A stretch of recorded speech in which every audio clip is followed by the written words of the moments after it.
मरकजी मुस्लिम लीग शोबा खिदमत के चेयरमैन चौधरी मोहम्मद सरवर ने बहावलपुर पहुंचने पर तकलीफ से खिताब करते कहा कि हम आवाम को रिलीफ देने और उनके दुख दर्द को कम करने की कोशिश कर रहे हैं। बहावलपुर चोलिस्तान में खुश्क साली के बायस इंसान और जानवर मर रहे हैं। बारिश ना होने के बाद शोबाजात खुश्क हो चुके हैं। इस सिलसिला में हमारे रज़ाकार टैंकरों के जरिए इंसानों और जानवरों को पानी फराहम कर रही है।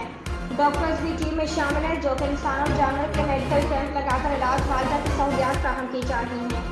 उन्होंने बताया कि ईद कुर्बान नज़दीक है, प्रोग्राम तरतीब दिया जा रहा है। मुल्क भर से रज़ाकार ईद कुर्बान की तैयारी में मसरूफ़ हैं। बेवाओं, यतीमों, शहदा के वर्सा समेत पंजाब पुलिस और सेंट्रल जेल में कैदियों को भी गोश्त फराहम किया जाएगा। मोहम्मद इमरान भट्टी सदर जनूबी पंजाब और राना सैफुल्लाह ने कहा कि हम सीजनल कामों पर यकीन नहीं रखते हैं। हमारी तंजीम सारा साल काम करती है। इस साल हमारा हक है कि बड़े अजला में 20 घरानों और छोटे अजला में 15,000 घरानों को ईद कुर्बान का गोश्त दिया जाए।